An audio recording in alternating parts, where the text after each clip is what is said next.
Ladies, gentlemen, and the Technicolor rainbow in between, my name is Thomas Matthews, and I will be your DM. The following is a description of the world which I have created for all y'all, and I hope you enjoy it. So, this planet that you're on is called Dakasa. The galaxy it's in is called Grydos, and the thing that created all of this is an entity known as Urnagog, right?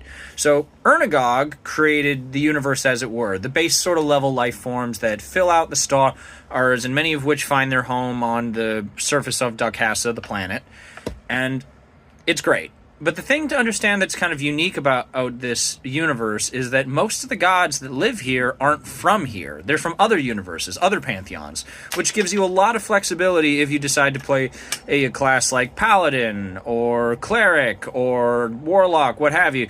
Ooh, and it's not unheard of for people from other universes to sort of get booted into Lyre. Still very rare, but not unheard of. Sorry, Dakasa. Lyre is the continent you'll be playing on. There are 4 continents in total, right? So, when Urnagog created this planet, first and foremost, Dakasa, he put everybody on one single continent, right? Now, I'm calling Urnagog a he because it's sort of a habit, but realistically, they're sort of gender neutral, kind of like an entity unto themselves. In any case, Urnagog created Dakasa, and they put everybody on a singular continent called Terra Alpha. Now, Terra Alpha was like Pangea, and everybody and everything lived there. Now, as Urnagog sang their magic songs, which brought this whole universe into order, 2 other gods naturally occurred in this world. They were named Karloff and Asher, death and life. They sort of presided over everything in a certain way, helping the other gods get established. But this was the issue, right? There were millions of gods from millions of different worlds, all coming in, all with their own ideas about something cool they wanted to add, or something nice they wanted to do, a new species they wanted to put in, a new law of physics to kick around, on whatever. And, Urnagog is really friendly and really, creative and happy, and they just like, it's going to be great, it's going to be fine, it'll work itself out. It didn't work itself out. This was kind of the time of troubles. Nobody really knew what to do. Yesterday didn't look enough like today for any big civilizations to start getting cooked up. Everybody just sort of tried to survive. Laws of physics that stood for hundreds of years suddenly just weren't there, or they changed with the seasons as the gods felt more one thing or the other. Colossal titans wandered the earth. Weird, strange, Lovecraftian-looking things burrowed into the deep. It was nasty, scary, unpredictable. And then it wasn't. The continents got divided into 4. Nobody knows exactly what sort of led to this decision, but yesterday started looking more like today. The different continents were named after the 4 musical families. So you got Lyre, Tabla, Sax, and Simbasso, right?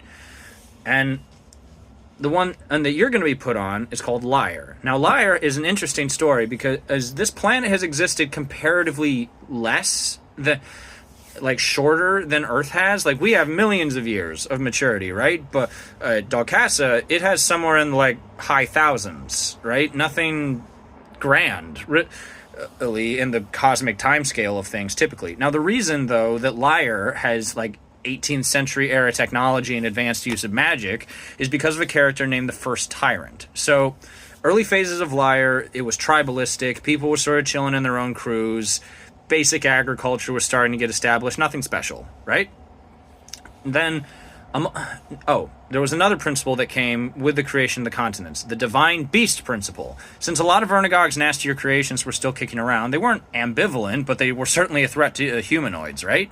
So, the way this worked was that at any population of humanoids, the larger it became, would get a corresponding divine beast to protect them. The more people that show up in a given area, the stronger the divine beast gets. And killing one of these things is a sin amongst sins. Do not kill the divine beast. You can if you want to, but something fucking bad is going to happen. Long and short of it, so there was this tribe, right, at the northern tip of Lyre, because imagine it's sort of shaped like a crescent moon with a little island in the center. That's going to be where Igfase was planted later on, okay? So, the top of this island, there's this character. They're a child, right? And they watch for their entire life as their people are raided again and again and again. And it's horrendous. Just imagine this. Anybody that you ever loved, one by one, being picked off by just people coming to take your shit for no good reason. And meanwhile, their tribe had a divine beast. They had this monster, which was feasibly capable of defeating these things. these hostile tribes, right? But it wouldn't intervene. So the tyrant's like, what the fuck? Like, your job is to protect us. What the hell are you doing? And the divine beast was like, I'm sorry. Like, I'm truly sorry, but like, it's against my code. I'm not allowed to intervene when it comes to humanoid politics. And that's true. The divine beasts are exclusively authorized to fight only when, and it's a threat that is like not humanoid, not sort of base level kind of intelligent life forms. Like, if Godzilla shows up, that's a divine beast problem. If an invading empire shows up, that's not a divine beast problem. So it was. The tyrant grew up, and they learned military skills and tactics. They borrowed knowledge from the adjacent tribes, negotiated, started a family of their own. And things started to stabilize. Tyrant, and it's like, hey, maybe we don't need to do this. Maybe we can start negotiating and building a better world. Didn't work out that way. The neighboring tribe ambushed them while they were away on peace talks, and lo and behold, their whole family was slaughtered all at once. Bad. So the tyrant, being the only survivor, goes to the divine beast and beheads them and performs a rite with their blood, which essentially turns them into a divine beast. The result of this is that the more people that the tyrant accumulated as loyal members of their society, the more powerful they became. So the tyrant goes on a rampage, taking over territory throughout the continent, nonstop, slaughtering any divine beast that got in their way.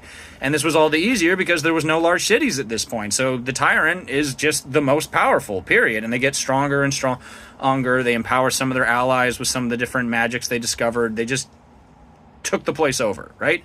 They're also slaughtering any and every druid circle that they come across. Anybody that's very close to nature. They're all sort of seen as divine beast worshippers, and the tyrant fucking hates them. So, tyrant's taken over the entirety of Lyre, but there's one place that they can't reach. The island that I mentioned earlier, sort of at the center bay of the crescent moon, right? It's guarded by this entity named Haru Ra, right? Which is like a giant metal dragon. And all the druids have been running over to this island as fast as they possibly can. And to get away, the population has increased, and thus its proportional power has increased. And however vast the abilities of the first tyrant, they were not capable of flight.